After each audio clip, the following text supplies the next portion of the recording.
Think about your biggest customers. What products do they use? What markets do they serve?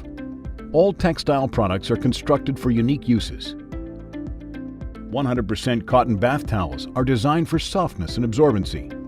Bar mops can also be 100% cotton, but adding polyester increases durability and prolongs product life.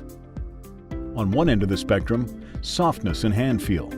On the other, strength and durability. What is important to your customers? Performance? Appearance? Product life? Price? The details are in the specifications. Yarn quality, yarn count, fiber content, thread count, and other construction details help match a product with a customer.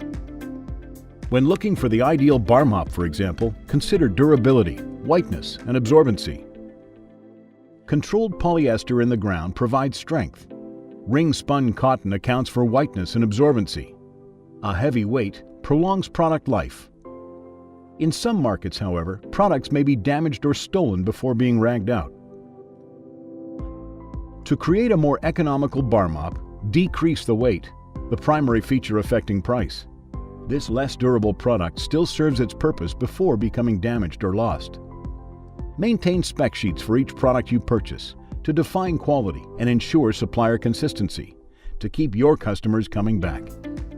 Contact Calderon, the expert in quality textiles, today to see how we can help appropriately engineer your textile products.